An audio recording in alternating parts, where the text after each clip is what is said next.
Business കിട്ടിയപ്പോ മിനിമയുടെ മനസ്സിൽ കരുതിയത് ആദ്യമായിട്ട് ആയിഷാത്താനെ എത്ര ആയിഷാത്താനെ കിട്ടിയാല് എല്ലാവരെയും കിട്ടുന്നുള്ള ഒരു തീരുമാനമായിരുന്നു മിനിമേടം വേദിയിൽ പറയുന്നത്. പക്ഷെ ലീഡേഴ്സ് ഇന്ന് എടപ്പറ്റ പഞ്ചായത്തിൽ മാത്രമല്ല, കേരളത്തിൽ മാത്രമല്ല, ഇന്ത്യയിൽ മാത്രമല്ല, ഇന്ത്യക്ക് പുറത്ത് 9 രാജ്യങ്ങളിൽ ആയിഷാത്താന്റെ ബിസിനസ് ഉണ്ട് എന്നുള്ളതാണ് നിങ്ങൾക്ക് തരാനുള്ളത്. അത് ഈ നാട്ടിലെ ഈ കറുത്ത കോട്ടിട്ട മക്കളൊക്കെ അതിലല്ലേ നമ്മളെല്ലാരും ഇരിക്കുന്നേ അല്ലെ? അപ്പൊ അങ്ങനെ എന്നെ മിനിമേടം വന്ന് കാണുകയാണ്. പഞ്ചായത്തിൽ വന്ന് ഈ പ്രൊഡക്റ്റും കൊണ്ട് വന്ന് കാണാൻ വേണ്ടി വരുന്ന സമയത്ത് ഞങ്ങളെ പഞ്ചായത്തിന്റെ ഒരു ജെൻഡർ മേലെയാണ് ഓഫീസ്. അപ്പൊ താഴെ ഇങ്ങനെ കയറി വരുന്നതിനെ കാണും. അപ്പൊ ആ സമയത്ത് പറയാം, ഇന്നലെ അവള് ഒരു സോപ്പും കച്ചവടം ചെയ്തിരുന്നു മൂന്നാടിയില്. അപ്പൊ അന്ന സോപ്പും കച്ചവടത്തിലേക്ക് കൊണ്ടുവരാൻ വേണ്ടി വരുന്നുണ്ട്. അപ്പൊ നമുക്ക് എന്തായിരിക്കും മനസ്സിന് നമുക്ക് നെഗറ്റീവ് അല്ലെ, ബ്രെയിനിലേക്ക് നെഗറ്റീവ് വരും. അപ്പൊ ബ്രെയിൻ എന്തായി, നെഗറ്റീവ് ചിന്താഗതിയായി. ഇവളിപ്പോ എന്നെ കൊടുക്കാൻ വരികയാണ് എന്നുള്ളൊരു ചിന്താഗതി എന്റെ മനസ്സിൽ വന്നു. ഉടനെ തന്നെ കയറി വരുമ്പോ പ്രൊഡക്റ്റോ അല്ലെങ്കിൽ കാര്യങ്ങളോ ഒന്നും പറയണില്ല. എന്റെ ബ്രെയിൻ നെഗറ്റീവാണ്. അതെന്തായി, ഞാൻ പറയാണ് ഇവിടെ ഒന്നും വേണ്ട. പഞ്ചായത്തിൽ ഇരുന്നിട്ട് ഞാൻ പറയാണ് ഇവിടെ ഒന്നും വേണ്ട. പിന്നെ ഇതാന്ന് പറഞ്ഞ കീസുമ കുടിച്ചപ്പോ ഞാൻ പറയാണ് ഞങ്ങളെ പോലുള്ളവരെ ചതിക്കാൻ വരണ്ട. ഞാൻ പറയാണ് ലീഡേഴ്സ് ആയിഷാത്ത 6ാം ക്ലാസ്സുകാരിയാണ്. 5ന് 6ക്ക് ജയിച്ചിട്ടുള്ളൂ. പക്ഷെ കുടുംബശ്രീ മേഖലയിൽ നിന്നിട്ട് കുറച്ച് ബോധങ്ങളൊക്കെ വന്നിട്ടുണ്ട് താനും. അത് ഞാൻ പറഞ്ഞു. അപ്പൊ എന്ത് ചെയ്യും, സാധാരണ നമ്മളെ കൊണ്ടുവരുന്ന അത്ലൻസും മനസ്സ് വേദനിച്ച് ഇറങ്ങിപ്പോകൂല്ലേ? അങ്ങനെ എന്ത് ചെയ്തു, ഇറങ്ങിപ്പോയി. ഞാൻ ഈ പഞ്ചായത്തിന്റെ കാര്യങ്ങളൊക്കെ ലൈഫ് മിഷൻ പദ്ധതിന്റെ അപേക്ഷയൊക്കെ തയ്യാറാക്കുന്ന അദ്ദേഹം അതൊക്കെ ഒപ്പിട്ട് കൊടുക്കണം. അതൊക്കെ ഒപ്പിട്ട് കൊടുത്ത് ഞാൻ ഇറങ്ങിയപ്പോ ഈ പാവം മിനിമാടുണ്ട് എടപ്പറ്റ പഞ്ചായത്തിന്റെ മുന്നിൽ എനിക്ക് വേണ്ടി വെയിറ്റ് ചെയ്യുന്നു. 11:30 മണിക്ക് ഇറങ്ങിയ എൻ്റെ അപ്ലൈൻ പിന്നെ 5:30 മണിക്ക് ഞാൻ ഇറങ്ങുമ്പോൾ എടപ്പറ്റ പഞ്ചായത്തിന്റെ മുന്നിൽ നിൽക്കുകയാണ് ലീഡേഴ്സ്. അപ്പൊ നമുക്ക് എന്താണ് സങ്കടം വരും അല്ലേ? നമുക്ക് സങ്കടം വരും. അച്ഛനെ എനിക്ക് വേണ്ടിയിട്ടാണോ ഇത് വെയിറ്റ് ചെയ്യുന്നതെന്ന് ചോദിച്ചിട്ട് ഞാൻ എന്താ മിനിയെ പോവാത്ത ചോദിച്ചു. അന്ന് മേഡന്നല്ലല്ലോ മിനിയാണ്. അത് ഞാൻ ചോദിച്ചു എന്താ പോവാത്ത, അംഗൻവാടി ഹെൽപ്പറാണ് മിനി മേഡം. അപ്പൊ ഞാൻ എന്താ പോവാത്ത ചോദിച്ചപ്പോ എന്നോട് പറയണേ, ആഴ്ചത്താത്ത ഞാൻ നിങ്ങളെ കാത്തു നിൽക്കുകയാണ്. എനിക്ക് അന്നൊന്നും നമ്മളെ ഈ ഫുഡ് സപ്ലിമെന്റിനെ കുറിച്ചിട്ടുള്ള നല്ലൊരു ധാരണയൊന്നും നമുക്ക് ഇല്ലല്ലോ. അവൾക്കും അറിയില്ല. ഞാൻ വരുന്നതിന്റെ ഒരാഴ്ച മുന്നെയാണ് വന്നിട്ടുള്ളത്. അപ്പൊ എന്നോട് പറയാണ് എൻ്റെ അടുത്ത് കുറച്ച് ഫുഡ് സപ്ലിമെന്റ് ഉണ്ട്, നിങ്ങൾ ഇതൊന്ന് കഴിച്ചു നോക്കി നല്ലൊരു ഹെൽത്ത് നിങ്ങൾക്ക് പ്രൊമോട്ട് ചെയ്യുകയാണെങ്കിൽ നമുക്ക് രണ്ടാക്കും ഒരുമിച്ച് ബിസിനസ് ചെയ്യാന്ന് പറഞ്ഞു. അതേ പറഞ്ഞു ബിസിനസ്സിനൊന്നുമില്ല. ഇത്രയും സമയം ഇനി എന്നെ വെയിറ്റ് ചെയ്തത് കൊണ്ട് കുറച്ച് പ്രൊഡക്റ്റ് താരണം. അപ്പൊ ഒരു കീസിൽ ഇങ്ങനെ തൂക്കി കുടിച്ചിങ്ങനെ നിൽക്കുക, മയത്ത് ചാരി ഭർത്താവിന്റെ ചാരി ഇങ്ങനെ നിൽക്കുകയാണ്. അപ്പൊ ഞാൻ പറഞ്ഞപ്പോ കൂട്ടി പിടിച്ചിട്ട് പറഞ്ഞു ഞാൻ നിങ്ങളെ കൂടെ വീട്ടിലേക്ക് വരികയാണ് എന്ന് പറഞ്ഞു. അപ്പൊ ഞാൻ എൻ്റെ വീട് ഇങ്ങനെ ചിന്തിച്ചു, എങ്ങനെ ഞാൻ എൻ്റെ വീട്ടിലേക്ക് കൊണ്ടുപോകും? ഒരു കൊച്ചു വീടിന്റെ ഉള്ളില് മിനി മേഡത്തിന് വീട് എന്താന്ന് എനിക്കറിയില്ലല്ലോ. പക്ഷെ എൻ്റെ വീട് എന്താന്ന് എനിക്കറിയാലോ. സത്യം പറഞ്ഞാൽ ഒരു കട്ടൻ ചായ കൊടുക്കാനും കൂടി വകയില്ലാത്തൊരവസ്ഥയാണ് വീടിന്റെ ഉള്ളിലെ അവസ്ഥ. ഇതൊക്കെ ഞാൻ ചിന്തിക്കണേ. അപ്പൊ ഞാനിങ്ങനെ ആദ്യം ഞാൻ മടിച്ചു. അപ്പൊ ഞാൻ പറഞ്ഞു ഞാൻ പ്രൊഡക്റ്റ് എടുത്തോളാം, ഞാൻ ഇതിലുള്ളത് എടുത്തോളാം, സോപ്പ് പേസ്റ്റ് പ്രൊഡക്റ്റിനെ കുറിച്ചൊന്നും എനിക്കറിയില്ലല്ലോ. അപ്പൊ അതൊക്കെ താന്ന് വന്നോക്കുമ്പോൾ ഈസ കൂട്ടി കുടിച്ചിട്ട് പറയാണ് ഞങ്ങളപ്പം വീട്ടിലേക്ക് പോരുകയാണ്. അപ്പൊ ആ മാസം അത് ഒരു ഓഗസ്റ്റ് 31-ാം തീയതിയാണ്. അന്ന് എനിക്ക് എൻ്റെ സാലറി കിട്ടിയിരിക്കണം. അതുകൊണ്ട് ഓട്ടോ എടുത്ത് പോവാനുള്ള വഴി എൻ്റെ കയ്യിലുണ്ട്. അപ്പൊ ഞാൻ അവളെ ഓട്ടോ എടുത്തിട്ട് ഞാൻ വീട്ടിൽ കൊണ്ടുപോയി. ഞാൻ എന്താണ് എൻ്റെ മനസ്സിലെന്താണ്, ഞാൻ ഈ പ്രൊഡക്റ്റുകൾ എടുത്ത് യൂസ് ചെയ്താൽ നല്ലൊരു ആരോഗ്യം എനിക്ക് കിട്ടുമല്ലോ. അത് ചിന്തിച്ചിട്ട് ഞാൻ കൊണ്ടുപോയി കുറച്ച് കാര്യങ്ങളൊക്കെ പറഞ്ഞു, പ്രൊഡക്റ്റൊക്കെ പരിചയപ്പെടുത്തി തന്നു. നമ്മളെ ഫ്ലാക്സുകളിലെ രക്തോട്ടം വരാൻ ആര്യവേപ്പിന് വരുന്ന നീം ക്യാപ്സ്യൂള്, അതുപോലെ ഇഞ്ചി വിപ്പല് ആടലോടകം ഗ്രൂപ്പിലെ ഹെൽത്ത്, ഇതൊക്കെ ഇങ്ങനെ കാണിച്ചു തന്നു. അപ്പോൾ ഞാൻ ഇതൊക്കെ ഇങ്ങനെ വെച്ചിട്ട് എന്നാ യൂസ് ചെയ്ത് നോക്കാന്ന് കരുതി എടുത്തു വെച്ചു. സുലൈമാക്ക ധരിക്കണം. അപ്പൊ നോക്കുമ്പോ ആധാർ ഇട്ടണം. ആധാർ എന്ത് പറഞ്ഞാലും സുലൈമാക്കാക്ക് ആധാർ തരൂല. സുലൈമാക്കാക്ക് ഒരു ചെറിയൊരു വീട്, നേരത്തെ സ്ഥലമുണ്ട്, അത് പോകുന്നില്ല പേടി. അപ്പൊ ലീഡേഴ്സ് ഞാൻ എന്ത് ചെയ്തു, ഞാൻ സുലൈമാക്കാനോട് പറഞ്ഞു, ഞാൻ ഒരു കുടുംബശ്രീയിലെ ചെയർപേഴ്സൺ ആണല്ലോ. അപ്പൊ അവിടെ നമ്മളെ പിന്നെ റൂമിന്റെ ഒരു സൈഡ് ഭാഗത്ത് ഈ ആശ്രയ ഗുണഭോക്താക്കൾ കൊടുക്കുന്ന ആധാറും എല്ലാം മേശമിട്ട് അവര് പോകും. പിറ്റേത്തെ പ്രാവശ്യം അവർ വരുന്ന സമയത്ത് ഇവർ പിന്നെ അത് കൊണ്ടുപോകുള്ളൂ. അപ്പൊ അവിടെ വെക്കാൻ വിശ്വാസമുള്ളതായിട്ട് ഞാൻ എൻ്റെ വീട്ടിൽ കൊണ്ടു വെക്കും. അപ്പൊ ഞാൻ അത് കാണിച്ചു കൊടുത്തിട്ട് പറഞ്ഞു, ഈ ആധാരം നമ്മളെ കൈക്കലാക്കാൻ നമുക്ക് പറ്റുന്നുണ്ടോ? ഇതൊക്കെ രേഖകളൊക്കെ അവരെ കയ്യിലല്ലേ. ഈ ആധാർ നിങ്ങൾ കണ്ടിട്ടില്ലേ? ഫോട്ടോ കോപ്പി എടുക്കുന്നിടത്തൊക്കെ ആധാറിന്റെ കോപ്പിയൊക്കെ പറന്നു പോണ കണ്ടിട്ടില്ലേ?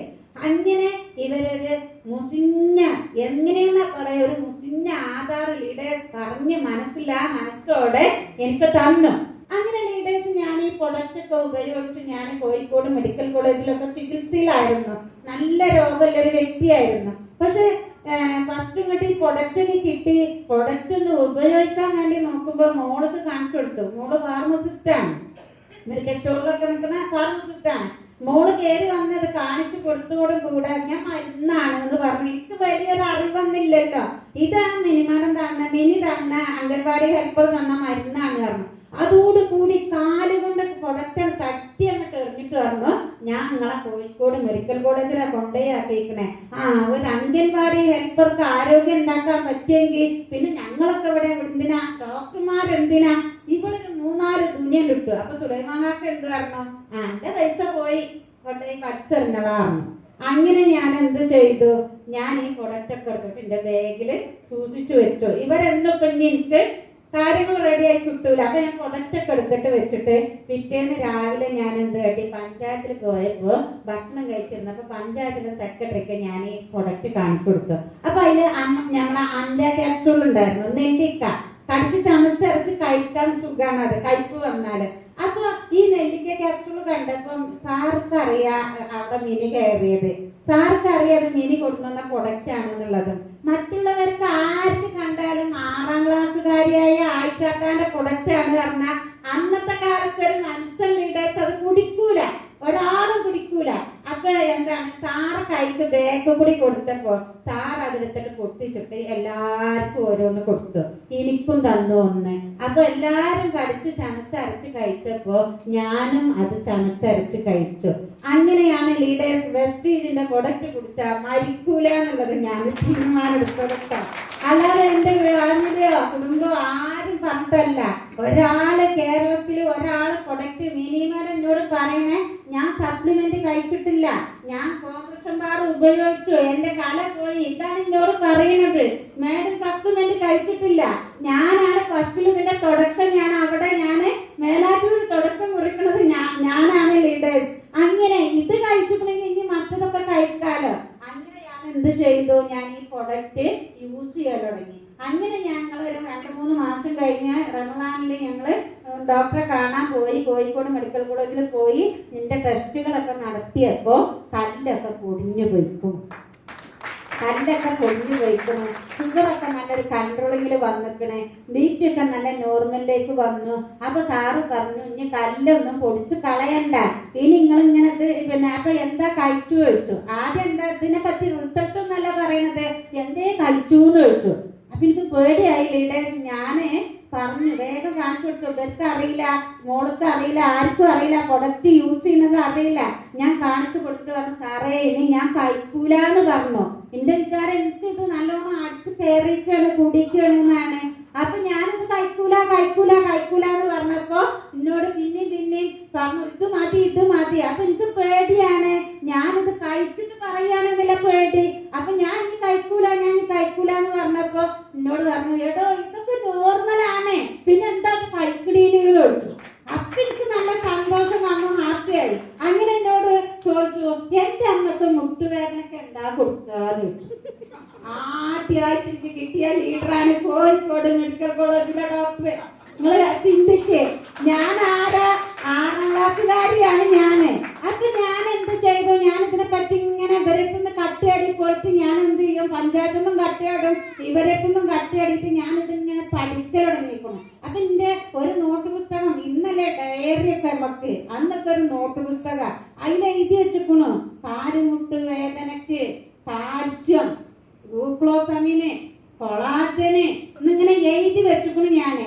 എന്നിട്ട് ഞാൻ ഇതിങ്ങനെ എടുത്തപ്പോ എടുത്തായിരുന്നു. ഡോക്ടറാണെന്ന് വെച്ചെങ്കിലും എനിക്കിപ്പോ പഠിച്ചത് പറഞ്ഞു കൊടുക്കണമെങ്കിൽ കാണാതെ അറിയില്ല, ഇന്ന് ഞാൻ പറയണ പോലെ അറിയില്ല.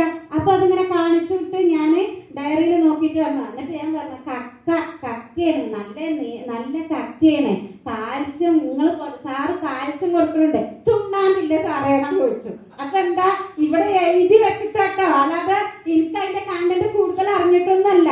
അപ്പൊ ശരിയായിരുന്നു. അപ്പൊ കാൽസ്യം എന്തിനാ വെച്ചു? അത് നല്ലോണം എല്ലിനൊക്കെ ബലം കിട്ടാണ് എഴുതി വെച്ചത് നോക്കിയിട്ടാ പറയണത് ലീഡേഴ്സ്. അല്ലാതെ ഞാൻ അപ്പൊ ശരിക്കും പഠിച്ച് തരത്തിലായിട്ടൊന്നുമില്ല. ഞാനിതിവിടെ എഴുതി വെച്ചിക്കണു കാൽസ്യം പിന്നെ എല്ലിന് നല്ല ബലം കിട്ടും. ഗ്ലൂക്കോസമിന് സൈനോകൾ കേട്ട് നമ്മൾ ഈ മജ്ജ പറ്റിയാൽ അത് വരാൻ പറ്റും. കൊളാജൻ നമുക്ക് ഉറുമാമ്പേറ്റിന്റെ എക്സ്ട്രാക്റ്റിന് വരുന്ന കൊളാജൻ നമുക്ക് ഈ മസിൽ പിടുത്തത്തിനൊക്കെ നല്ലതാണെന്ന് എഴുതി വെച്ചിക്കണു. എഴുതി വെച്ചത് നോക്കിയത് പറഞ്ഞു. അപ്പൊ സാറ് പറഞ്ഞത് എപ്പോ കിട്ടുമെന്ന് വെച്ചു. എവിടുന്ന കിട്ടുക? തൃശ്ശൂര് പോണം, 90 കിലോമീറ്റർ താണ്ടി പോയിട്ട് വേണം പ്രൊഡക്റ്റ് കൊടുക്കാൻ. ആദ്യമായി കിട്ടിയൊരു ലീഡറാണ്. വിടുവോ? ആരോഗ്യം കിട്ടിയിരിക്കണല്ലോ. ഞാൻ പറഞ്ഞു എത്ര ദിവസം കൊണ്ട്? ഒരു 3 ദിവസം കൊണ്ട് സാറേ ഈ സാധനം കൊടുന്നു തരാന്ന് പറഞ്ഞു. അങ്ങനെ ഞങ്ങൾ എന്ത് കാട്ടി, കോഴിക്കോട് പ്രൊഡക്റ്റ് കൊണ്ടേ കൊടുക്കൽ തുടങ്ങി. പിന്നെ അവിടെ കോഴിക്കോട് നമുക്ക് പുതിയൊക്കെ ഓഫീസും കാര്യങ്ങളൊക്കെ വന്ന സാറ് പിന്നെ അവിടേക്ക് മാറി. അതിൽ നിന്നൊരു ടീം പോയത് തിരുവനന്തപുരത്ത് ഒരു വലിയൊരു ടീമായി എനിക്ക് മാറി എന്നുള്ളതാണ് ഇവിടെ തരാനുള്ളത്. അങ്ങനെയാണ് ആയിഷാത്താന്റെ തുടക്കം. അപ്പൊ അങ്ങനെ തുടക്കം കുറിച്ച് പ്രൊഡക്റ്റൊക്കെ നല്ലതായി, പ്രൊഡക്റ്റൊക്കെ ഉപയോഗിച്ച് ഫസ്റ്റ് ഒരു 122 രൂപ വന്നു. അപ്പൊ എനിക്ക് എന്തുള്ളൂ, ഇത് വാങ്ങാൻ പറ്റുമോ, ഇത് നല്ലതാണോ, ഇനിയിപ്പോ ഇവിടുത്തെ മരിച്ചു പോണ നേരത്തെ ഇതിന്റെ പേരിൽ വല്ലതും വളർത്ത് തമ്പുരാൻ എന്നെ ശിക്ഷിക്കോ, ഇതറിയണം എനിക്ക്. അത് ഞാൻ മീൻമടുത്തിട്ട് ചോദിക്കാം, മേഡം എന്തായാലും ഈ ഒരു 122 രൂപ വന്നിക്കണല്ലോ, ഇതെങ്ങനെ വന്നു? അപ്പോഴാണ് മേഡം എന്നോട് പറയണത്, മഞ്ചേരി ഫർഷ ഹോട്ടലില് ഒരു പ്രോഗ്രാം നടക്കുന്നുണ്ട്, കമ്പനിന്റെ VIP ട്രെയിനിങ് ആണ്, അതിൽ പോയാൽ നിങ്ങൾക്ക് കൂടുതൽ പഠിക്കാൻ പറ്റുമെന്ന് പറഞ്ഞു. അപ്പൊ എന്റെ മനസ്സിലെന്താ പറയുക, മിനിമാടം ഉണ്ടാകും. അപ്പൊ എന്നോട് പറഞ്ഞു, ഞാനത് വരാം, നിങ്ങള് പിന്നെ നിങ്ങളങ്ങോട്ട് നടക്കുകയായിരുന്നു. അവിടേക്ക് എത്തിയപ്പോഴാണ് മിനിമാടം അല്ല, അറിയണ ഒരാളുമില്ല, ഒരു മനുഷ്യനുമില്ല, കൈ തടഞ്ഞു. അപ്പൊ ഞാൻ ചോദിച്ചു, എന്താ പഞ്ചായത്തില് സമയം വൈകിയാല് കുറച്ചു നേരം വെയിറ്റ് ചെയ്യും, അങ്ങനെ വെയിറ്റ് ചെയ്യിപ്പിക്കുക എന്നാണ്. അപ്പോഴാ പറയണത് 250 രൂപ ഫീസ് അടക്കണം എന്നുള്ളത്. അപ്പൊ ഞാൻ അന്തം വിട്ടു. ഇനി 250 രൂപ, ഒരു 300 രൂപ സുലൈമാങ്ങൾക്ക് അരി വാങ്ങാനും വീടിന് ചെറിയൊരു കൊച്ചു വീടിന് ഒരു ലോൺ അടക്കാനും ഉണ്ട്, അതിന് തന്ന പൈസയാണ്. ഇത് പോയാൽ ഞാൻ എന്ത് ചെയ്യും? ഞാൻ ലീഡർ കണ്ണും ചിമ്പിട്ട് 250 രൂപ ഫീസ് അടച്ചിട്ട് ഞാൻ ഉള്ളിലേക്ക് കയറി. ഞാനങ്ങോട്ട് ഉള്ളിലേക്ക് കയറി. ഉള്ളിൽ ചെന്നപ്പോ ക്ലാസ് പ്രവീൺ സാറ് നല്ല ക്ലാസ്സും കാര്യങ്ങളൊക്കെ പറയുന്നുണ്ട്. സാറ് ക്ലാസ്സും കാര്യങ്ങളൊക്കെ എടുക്കുന്നുണ്ട്. ഫസ്റ്റ് ഒന്നും ഞാനിങ്ങനെ ശ്രദ്ധിക്കാതിരുന്നു. രണ്ടാമത് പിന്നെ ഇങ്ങനെ ചായ കുടിച്ചു, അതുപോലെ ബിരിയാണിയൊക്കെ തിന്ന്, അങ്ങനെ ആയി. പിന്നെ ഞാനായിട്ട് ഇങ്ങനെ ശ്രദ്ധിക്കൽ തുടങ്ങി. അപ്പൊ ശ്രദ്ധിച്ചപ്പോഴാണ് സാറ് പറയണത്, ആര് വാങ്ങും 1 ഇയറിൽ ഒരു 1 ലാക്ക്? ഇതാണ് ചോദ്യം. 1 ഇയർ 1 ലാക്ക് ക്രൗൺ ഡയറക്ടർ, ഒരു കാർ റിസീവർ ആര് നേടുമെന്ന് ചോദിച്ചു. അപ്പോഴേക്കും എന്റെ ബ്രെയിൻ ഇങ്ങനെ തിരിയാൻ തുടങ്ങിയിരിക്കണോ. ആരോഗ്യം കിട്ടിയ പ്രൊഡക്റ്റ്, നല്ല ശരീരത്തിന് നല്ല ആരോഗ്യം കിട്ടിയ പ്രൊഡക്റ്റ്, സംസാരിക്കാന് ഗൂഗിളോ ഹെൽത്ത് എന്നൊക്കെ പറയുമ്പോ ഗ്ലൂ ഗ്ലൂ ഗ്ലൂ എന്നാണ്, ഹെൽത്ത് കിട്ടൂല. അപ്പൊ പറയാൻ പറ്റൂല, നാം വണങ്ങി കിട്ടണ്ടേ. നിങ്ങള് തൃശ്ശൂരൊക്കെ ചെല്ലുമ്പോ ചോദിച്ചോണ്ട് ബെസ്റ്റ് കെയറിന് ഓടുന്ന മനുഷ്യന്റെ ഫോട്ടോ എന്ന് പറഞ്ഞത് ആരാന്ന് വെച്ചാൽ ആയിഷാത്തയാണ്. അങ്ങനെ ആരെങ്കിലും ഉണ്ടോ അവിടെ? ഓടുന്ന മനുഷ്യന്റെ ഫോട്ടോ ബെസ്റ്റ് കെയറിന് പറഞ്ഞ ആരെങ്കിലും ഉണ്ടോ? അത് പറഞ്ഞത് ആരാ? ആയിഷാത്തയാണ്. പച്ച സോപ്പ് കറി, ഞാൻ മക്കർ സോപ്പിന്, കോൺഗ്രസ് പറഞ്ഞ മഞ്ഞ സോപ്പ് കറി. ഇത് നാവ് വേണമെങ്കിൽ കിട്ടൂല. ഇത് പഠിച്ചു വരണ്ടേ? ഇന്ന് നിങ്ങൾ എന്നോട് 400ഓളം പ്രൊഡക്റ്റ് നിങ്ങൾ അതിന്റെ കണ്ടന്റ് പറഞ്ഞ് ചോദിക്കണേ, കത്ത പറയുമ്പോഴായിട്ട് പറഞ്ഞു പഠിച്ചു കഴിഞ്ഞു. പക്ഷേ ഇത് പഠിക്കണമെങ്കിൽ നമ്മൾ എന്താണ്, കമ്പനി തരുന്ന ട്രെയിനിങ് മീറ്റിംഗ് നമ്മൾ അറ്റൻഡ് ചെയ്യണം. അത് നമ്മൾ വിടാതെ നമ്മൾ പോകണുണ്ടെന്നുവെച്ചെങ്കിൽ നമുക്ക് ഇതിന് സക്സസ് ആവാൻ പറ്റും. ഏത് വിദ്യാഭ്യാസമുള്ളവരും വിദ്യാഭ്യാസം ഇല്ലാത്തവരും ഏത് പ്രായക്കാർക്കും വിജയിക്കാൻ പറ്റുന്ന ഭൂമിയിൽ ഒരു ബിസിനസ് ഉണ്ടെങ്കിൽ അത് പവർ ഓഫ് വെസ്റ്റീജ് ആണെന്നുള്ളതാണ് എനിക്ക് തരാനുള്ളത്. അങ്ങനെ ലീഡേഴ്സ് ആരോഗ്യം കിട്ടി, സമ്പത്തിലേക്ക് കടക്കാനുള്ള ട്രെയിനിങ്ങും കിട്ടി. അവിടെ നിന്നാണ് പിന്നെ 300 പേരുടെ ലിസ്റ്റ് തയ്യാറാക്കാൻ പറഞ്ഞു. അത് തയ്യാറാക്കി വെച്ചു. 6 ഏത് കാർ എടുക്കുന്നു വെച്ചു. കാറിനൊരു ഡ്രീംസ് ഉണ്ടെങ്കിലല്ലേ കാറിന്റെ പേരറിയുള്ളൂ. കാറിന്റെ ഒരു വർഷം കൊണ്ട് കാർ എടുക്കും, ഒരു വർഷം കൊണ്ട് 1,00,000 രൂപ വരുമാനം വാങ്ങും. അതിന് നിങ്ങൾ എന്ത് ചെയ്യും? സാർ ഇവിടെ പറഞ്ഞ അപ്പടി ഞാൻ ഫോളോ ചെയ്യുമെന്ന് പറഞ്ഞു. അത് ഞാൻ പറഞ്ഞു, ഈ സിസ്റ്റം ഞാൻ ഫോളോ ചെയ്യാറുണ്ട്. അങ്ങനെ ലീഡേഴ്സ് ഞാൻ വീട്ടിൽ വന്ന് ഞാൻ ചെറിയൊരു കൊച്ചു വീടല്ലേ, അതിൻ്റെ ഉള്ളിൽ രാത്രിയുടെ മക്കൾക്ക് ഭക്ഷണമൊക്കെ ഉണ്ടാക്കി സുലൈമാക്കൊക്കെ കൊടുത്തിട്ട് അതിൻ്റെ ഉള്ളിലിരുന്ന് 300 പേരുടെ ലിസ്റ്റ് എഴുതുകയാണ്. 300 പേരെ കിട്ടണവരൊക്കെ ലിസ്റ്റ് എഴുതി.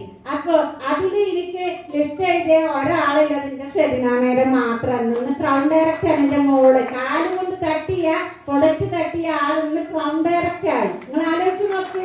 കൊണ്ടുവന്ന് ഞാൻ അവളെ മാറ്റിച്ചു, ഞാൻ അവളെ ഓളെ ഫാർമസിസ്റ്റും കാര്യങ്ങളൊക്കെ മാറ്റിച്ച് ഞാൻ അവളെ ബിസിനസ്സിലേക്ക് കൊണ്ടുവന്നു. അന്ന് 300 പേര് ലിസ്റ്റ് എഴുതിയ ആളില് ഒരാളുള്ളൂ അന്നത്തെ ആളിൽ എന്റെ കൂടെ. പക്ഷെ 300 പേരുടെ ലിസ്റ്റ് എഴുതാൻ പറഞ്ഞു. ലിസ്റ്റ് എഴുതി ചുമരുമൊക്കെ ഒട്ടിച്ചു, മണ്ണൊക്കെ വാരി തേമ്പ് നേരാക്കി ഒട്ടിച്ചപ്പോ സുലൈമാക്കാരുടെ അടുത്തൊന്നും കിട്ടി ഭ്രാന്തിന്ന്, നാട്ടുകാരുടെ അടുത്തൊന്നും ഭ്രാന്തിന്ന് കിട്ടി, മകളെ അടുത്തൊന്നും കിട്ടി. മതി വ്യാപിച്ചിക്കാണ് തന്നെ അച്ഛൻ മലയാളം പറയണെങ്കിൽ മതി വ്യാപിച്ചിക്കാണ്. ഓലെ മുന്നിൽ ഞാൻ എൻ്റെ ബ്രെയിനിനോട് പറഞ്ഞു, കാണിച്ചു തരാം, നിങ്ങൾക്ക് കാണിച്ചു തരാം, നിങ്ങൾക്ക് കാണിച്ചു തരാം. ഏറ്റു പറഞ്ഞിട്ടില്ല, മനസ്സുകൊണ്ട് ആരോട് ഇവർക്കൊന്നും അറിയാനിട്ടാണ്.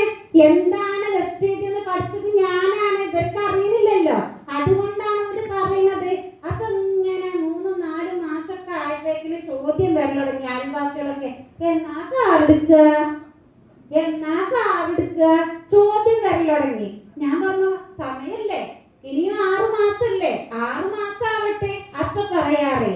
അങ്ങനെ ചോദിച്ചും പറഞ്ഞു ഇതാക്കി. പിന്നീട് സുലൈമാങ്ങാക്കന്റെ ഒപ്പം കൂടൽ തുടങ്ങി. 10,000 ആയി, 20,000 ആയി, 30,000 ആയി, 35,000 ആയി, 40,000 ആയി. അപ്പൊ സുലൈമാക്കാന്റെ പറഞ്ഞു, നിങ്ങൾ പണിയൊക്കെ ഒഴിവാക്കി, ഇനി നമുക്ക് പണിക്കൊന്നും പോകണ്ട, നമുക്ക് കൂടാ. പ്രൊഡക്റ്റിനൊക്കെ വരും, പ്രൊഡക്റ്റ് കൊണ്ടുവരാനൊക്കെ വരും. പിന്നെ ലീവ് എടുത്തുകൊണ്ട് പ്രൊഡക്റ്റൊക്കെ കൊണ്ടുവരാൻ വരും. ചിലപ്പോൾ ഞാൻ പോകും. ഒരു ദിവസം ലീഡേഴ്സ് ഞാൻ സുലൈമാക്ക പണിക്ക് വയ്ക്കണം, വല്ലാതെ വിജയിച്ചിട്ടൊന്നുമില്ല. ഭക്ഷണം വാങ്ങണമെങ്കിൽ കുടിയിൽ ചെലവ് നടക്കണല്ലോ.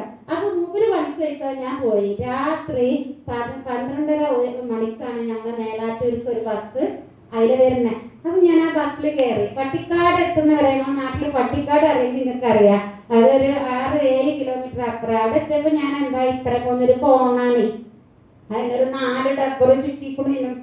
അപ്പൊ ഈ ഫോണ് വിളിച്ചിട്ട് ഞാൻ സുലൈമാക്കാണ്ട് ഒന്ന് വരുന്നുണ്ട്, മേലാറ്റൂർക്ക് വരണം. ഇന്ന് ഞാൻ എൻ്റെ ബ്രെയിനിനോട് പറഞ്ഞു, പടച്ചോന്റെ അനുഗ്രഹം ഉണ്ടെന്നുണ്ടെങ്കിൽ ഞാൻ വീട്ടിലേക്ക് എത്തും. പക്ഷെ വീട്ടിലേക്ക് പോവാതിരിക്കാൻ എനിക്ക് പറ്റൂല. ഞാൻ അങ്ങോട്ട് ലീഡേഴ്സ് 2 പെട്ടി കൊണ്ടക്കാട്ടിലിട്ടിട്ട് 2 പെട്ടി ഏറ്റിട്ട് ഞാൻ അങ്ങോട്ട് 4 കിലോമീറ്റർ നടന്ന് വീട്ടിൽ ചെന്നിന്റെ വാതിൽ, എന്നൊക്കെ നമുക്ക് ബെല്ലുണ്ട്, ബെല്ലടിച്ചാൽ നമ്മളെ വീട്ടിലുള്ളവരൊക്കെ വരും. അന്ന് വാതിൽ മുട്ടിയപ്പോഴാണ് സുലൈമാക്ക ഇത് വന്നു വെച്ചത്. ഞാൻ വന്നു, ഞാൻ കയറി. ഞാൻ എൻ്റെ കുളി നിസ്കാരമൊക്കെ കഴിഞ്ഞ് ഭക്ഷണമൊക്കെ കഴിച്ച് കടന്ന് രാവിലെ ഞാൻ എന്താട്ടി പ്രൊഡക്റ്റ് എടുക്കാൻ വേണ്ടി ഇങ്ങോട്ട് പോകും. അന്ന് ഞാൻ എൻ്റെ സുലൈമാക്കാനെ ഞാൻ ഈ വിവരം അറിയിച്ചിട്ടില്ല. ഞാൻ ഇങ്ങനെ വന്നു ഇരുന്നു എന്നൊന്നും അറിയില്ല. ഒരു വർഷം ജനുവരി 26 രാവിലെ ഞാൻ പഞ്ചായത്തിൽ നിന്ന് ഇറങ്ങുമ്പോൾ ഞാൻ എൻ്റെ പഞ്ചായത്തിന്റെ പ്രസിഡന്റിനെ കൊടുത്തിട്ടുള്ളൂ. ഞാൻ കാറിന്റെ ചാവി വാങ്ങാനുള്ള തീരുമാനം എന്നിലുണ്ടായിരുന്നു. അതേപോലെ തന്നെ ഞാൻ ജനുവരി 26 ഞാൻ ലീഡേഴ്സ് ഒരു കിട്ടുകാർ ഞാൻ എൻ്റെ സ്വപ്ന കാർ ഞാൻ അച്ചീവ് ചെയ്തു എന്നുള്ളതാണ്. മേലാറ്റൂർ VK ഓഡിറ്റോറിയത്തിൽ വെച്ച് ഒരുപാട് ലീഡേഴ്സിനെ വെച്ചിട്ട് ഞാൻ ആ കാർ അച്ചീവ് ചെയ്തു. ആ വേദിയിൽ ആ ഒരു വർഷം തികയുന്ന സമയത്ത് ഈ 6ാം ക്ലാസ്സുകാർക്ക് 1,00,000 രൂപ വരുമാനത്തിലേക്ക് ആലോചിച്ച്. അന്ന് പ്രൊഡക്റ്റ് കിട്ടണമെങ്കിൽ 90 കിലോമീറ്റർ താണ്ടണം. ഇന്ന് എൻ്റെ ഇവിടെ ഇരിക്കുന്ന ഈ മക്കൾക്ക് എത്ര കിലോമീറ്റർ ചുറ്റളവിൽ ഇവിടെ ഉണ്ട്? ഒരു 20 കിലോമീറ്റർ ചുറ്റളവിൽ ഇവിടെ നമുക്ക് 4 കിലോമീറ്റർ. നിങ്ങൾ ചിന്തിക്കണം. നിങ്ങൾക്ക് ചിന്തിക്കാൻ വേണ്ടിയിട്ടാണ് ഞാൻ എൻ്റെ ഈ ജീവിത കഥ ഞാൻ നിങ്ങളിലേക്ക് എത്തിക്കുന്നത്. അങ്ങനെ ഒരുപാട് ത്യാഗങ്ങളും പ്രയാസങ്ങളും പ്രതിസന്ധികളും എന്താ പറയാ കുറ്റം പറച്ചിലും നെഗറ്റീവും ഭൂമിയിൽ കിട്ടിയത് ആരാന്ന് ചോദിച്ചാൽ ലീഡേഴ്സ് അത് ആയിഷത്താത്തയാണ്. ഞാൻ നിങ്ങളെ മുന്നിൽ നിങ്ങൾക്ക് തരുവാണ്. നിങ്ങൾക്കും ഉണ്ടാവും അങ്ങനെ, നിങ്ങൾക്കും അങ്ങനത്തെ നെഗറ്റീവ് വരും. പോണോ, ഇന്നലെ പോയില്ലേ, ഇന്നലെ ആ കളറ് സാരി സാരി എടുത്തിട്ട് പോയി, ഇന്ന് ഈ കളർ സാരി എടുത്തിട്ട് പോയി. വെസ്റ്റീജിൽ വരുന്ന വരെ വെസ്റ്റീജിൽ ഒരു മീറ്റിംഗ് കമ്പനിന്റെ ട്രെയിനിങ് അറ്റൻഡ് ചെയ്യാൻ പോകുമ്പോ ഒരു പർദ്ദ കീറിയ ഒരു പർദ്ദ വേറൊരാൾ തന്ന പർദ്ദ തുന്നി കൂട്ടിയിട്ടാണ് ആയിഷാത്ത വയ്ക്കണേ വെസ്റ്റീജിൽ ഞാൻ വരുന്ന സമയത്ത്. അങ്ങനെ പോയി എടുത്ത് വന്ന് ഇതില് വന്ന് ഒരു വർഷം കഴിഞ്ഞപ്പോ കുറച്ച് പൈസ കിട്ടിയപ്പോ കുറച്ച് സാരിയും സാധനങ്ങളും എടുത്തപ്പോ അതിട്ട് നടക്കാനും പറ്റുന്നില്ല. നെഗറ്റീവ് മാത്രം കേൾക്കുക, വേറെ ഒരു പോസിറ്റീവ് കേൾക്കുന്ന ഒരാളുമില്ല. നെഗറ്റീവ് തരാൻ ഒരുപാട് ആളുകൾ, പോസിറ്റീവ് തരാൻ ഒരാളും ഇല്ല. പക്ഷെ ചുമരിലൊക്കെ കാണുന്നത് ഒരു വർഷം കൊണ്ട് കിട്ടുകാറ്, ഒരു വർഷം കൊണ്ട് 1 ലക്ഷം രൂപ, ഒരു വർഷം കൊണ്ട് ക്രൗൺ ഡയറക്ടർ എന്ന് എഴുതി വെച്ച് ഞാൻ ഫോക്കസ് ചെയ്യാണ്. ഒരുപാട് ലീഡേഴ്സ് ഇങ്ങോട്ട് വരും, സാധാരണക്കാരല്ലേ, ചിലപ്പോ അതേ മഴ പോകും ചെയ്യും. മഴ വരുന്ന മാതിരി വരുന്നില്ല, മഴ ഒറ്റ പോണ മാതിരി അങ്ങോട്ട് പോകും ചെയ്യും. പിന്നെയും കട്ടിക്കൊടുക്കും, പിന്നെയും ഇങ്ങോട്ട് എടുക്കും. അങ്ങനെ ലീഡേഴ്സ് ഒരു വർഷം കഴിഞ്ഞപ്പോൾ ആഴ്ചാത്ത 1 ലക്ഷത്തിനും ഒരു ക്രൗൺ ഡയറക്ടറും ഒരു കാർ അച്ചീവറും ആയി. ഒരു കിട്ട് കാറ് വാങ്ങി കയ്യെത്തുന്നുണ്ട് 50 ലീഡേഴ്സ്. ഇതാണ് എന്റെ തുടക്കം എന്ന് പറയുന്നത്. അതിനുശേഷം പിന്നെ വീണ്ടും ഞാൻ ഫോക്കസ് ചെയ്തു. അദ്ദേഹത്തിനൊക്കെ റീഹാൻഡുമാരൊക്കെ വന്ന്, അങ്ങനെ ലക്ഷ്യസാറൊക്കെ വന്ന്, ഒരുപാട് ലീഡേഴ്സ് വന്നപ്പോൾ എന്താണെന്നറിയോ, എവിടെ മീറ്റിങ്ങും ട്രെയിനിങ്ങും നടക്കുന്നുണ്ടോ തൊക്കടിയിലിടും ഞാൻ ഒരു മറ്റ കാർ എടുക്കല് തുടങ്ങി.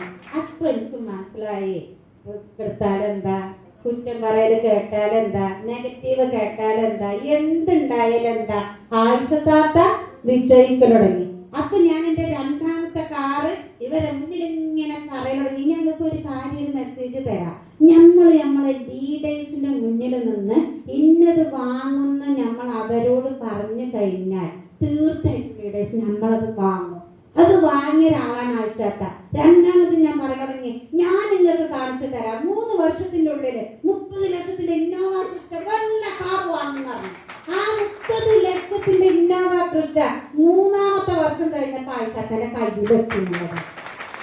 അതേമാതിരി തന്നെ ഞാൻ എന്റെ ഫസ്റ്റ് വീടൊക്കെ നല്ല വീടാക്കിയപ്പോ എന്റെ മനസ്സിൽ 2ാമത് ഇങ്ങനെ ചിന്തിക്കൽ തുടങ്ങി. ഞാൻ ഇവിടെ ജ്യോതിഷ് കുമാർ സാറ് വീടിന്റെ പാൽകാറ്റ് ചടങ്ങ് നടക്കുള്ളൂ, അതേമാതിരി സെബീർ സാറ് അല്ലേ, എല്ലാരും ഇങ്ങനെ തുടങ്ങി വെച്ച് ഒരുപാട് ലീഡേഴ്സ് കിട്ടോ, ഞാൻ പേരെടുത്ത് പറയുന്നില്ല. അപ്പൊ ഞാൻ ഇവർക്ക് ഇങ്ങനെ കൊടുക്കൽ തുടങ്ങി. ലീഡേഴ്സ്, നിങ്ങൾക്ക് വേണ്ട ഇതേമാരിലെ വീട്, നിങ്ങൾക്ക് വേണ്ട ഇതേമാരിലെ വീട്. അപ്പൊ ഡ്രീംസുകളെ അവരും തന്നെ മനസ്സിലെടുത്ത് ഫോളോ ചെയ്ത് ലീഡേഴ്സ് ഇന്ന് 3ാമത്തെ വണ്ടി പിന്നെ ഞാൻ ഇവരോട് പറയാൻ തുടങ്ങി. ഇനി ഞാൻ ഇലക്ട്രോണിക്കിലെ വണ്ടി എടുത്തപ്പോൾ ലീഡേഴ്സ് ഒക്കെ ഇലക്ട്രോണിക് വണ്ടിയിലേക്ക് മാറിയപ്പോൾ എനിക്കും ആഗ്രഹം ഇലക്ട്രോണിക്കിലെ വണ്ടി കിട്ടണം. അപ്പൊ ഞാൻ 17 ലക്ഷത്തിന്റെ ഒരു EV പഞ്ച് കാർ വീണ്ടും എടുത്തു. പിന്നെ അതേമാതിരി തന്നെ അതിന്റെ ഇടയിൽ ഒരു കാറുണ്ട്, അതിന്റെ പേരെന്താ, നീലക്കാറിന്റെ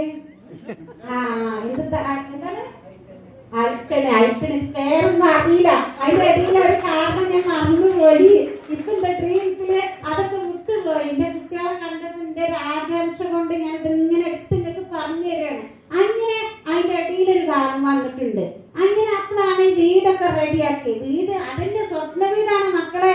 എല്ലാരും വരും, ഈ വട്ടിക്കാരും ലോണുകാരും കാര്യങ്ങളൊക്കെ വന്നിട്ട് അതിന് 4 പുറത്ത് വലിയ വീടാണ്. എന്റെ വീട് ഒരു കൊച്ചു വീടാ. അവിടെ ടിക്കടി എന്നിട്ട് അറിയാം കണ്ടു ഞാൻ ജനങ്ങളുടെ കൂടെ ഇങ്ങനെ നോക്കും. ഇന്നെ കണ്ടു എന്നല്ലാതെ ഓല വീട് കണ്ടു എന്ന് പറയാൻ എന്റെ വീടിന്റെ അടയാളം ചെയ്യുന്നൊക്കെ കാരണമാര് എന്റെ വീടിനാണ് അടയാളം വെച്ചിട്ടുള്ളത് പോലെ. അപ്പൊ ഞാൻ എന്റെ മനസ്സിന്റെ ഉള്ളിലുണ്ട്, കാണിച്ചു തരാം. എന്റെ ചുമരുമ ഉണ്ടല്ലോ ഡ്രീംസ്, നിങ്ങൾക്ക് കാണിച്ചു തരാമെന്ന്. അത് നല്ലൊരു സ്വപ്ന വീടാക്കി ആദ്യം മാറ്റി. അതിന് മാറ്റി കഴിഞ്ഞപ്പോ അപ്പോഴേക്കിന് മക്കളാണ് പറയാൻ തുടങ്ങി, ഇതൊന്നല്ല അമ്മ വെസ്റ്റിൽ ഇതല്ലോ ജ്യോതിഷ് കുമാർ സാർ ഇതുണ്ടോ, എനിക്കത് ഈ വാട്സപ്പിലൊന്നും നോക്കി ഇങ്ങനെ കാണാനൊന്നും അറിയില്ല. അപ്പൊ മക്കളിങ്ങനെ ഡ്രീംസ് ഇങ്ങനെ കാണിച്ചു തരും. നമ്മക്കൊന്ന് തുടങ്ങാന്ന് പറഞ്ഞിട്ട് എന്ത് കാട്ടി 27 സെന്റ് സ്ഥലം ഞാൻ എന്റെ സുലൈമാക്കി ഞങ്ങളെ 7 സെന്റ് സ്ഥലം വീടും ഞങ്ങള് വിറ്റിക്കല്ല, 27 സെന്റ് സ്ഥലം ഞങ്ങൾ എന്ത് കാട്ടി ഞങ്ങൾ 2 പേരില് കമ്പനിന്റെ ഹൗസ് ഫണ്ട് ഉപയോഗിച്ച് ഞങ്ങൾക്ക് വാങ്ങാൻ പറ്റിയിട്ടുള്ള വീട്. അത് മാത്രമല്ല ഇന്ന് മനോഹരമായ ഒരു കൊട്ടാരം, അതിന്റെ പണി 1 വർഷമായിട്ടുള്ള സ്ഥലം വാങ്ങി 1 വർഷം ആകുന്നുള്ളൂ അതിന്റെ വീട് പണി തുടങ്ങിയിട്ട്. അപ്പൊ അതിന്റെ നിലംപണി മാർബിള് പണി ഇപ്പൊ തുടങ്ങിയിട്ടുണ്ട്. മാർബിള് പണി തന്നെ 2 മാസമായി സാറേ. അപ്പൊ ഇത് കഴിഞ്ഞ കിട്ടണ്ടേ, ഇതിലൊക്കെ ഒന്ന് കയറി ഇരിക്കണമെങ്കിൽ. അപ്പൊ അങ്ങനത്തെ ഒരു വീട് 6ാം ക്ലാസ്സുകാരിക്ക് കിട്ടിയിട്ടുണ്ടെങ്കിൽ ഇവിടെ ഇരിക്കണ എന്റെ മക്കൾക്ക് കിട്ടൂലേ? കിട്ടൂലേ? എന്താ ബാക്കിലൊന്നും ഉണ്ടണില്ല? കിട്ടൂലേ? നിങ്ങൾക്ക് ഒന്ന് കൈ പൊക്കി. ഓക്കെ, എനിക്ക് കാണാനാണ്. എന്റെ കുട്ടികളത് നേടണം. ഞാനത് 6ാം ക്ലാസ്സുകാരി നേടിയിട്ടുണ്ടെങ്കിൽ എന്റെ മക്കൾക്ക് അത് നേടാൻ പറ്റും.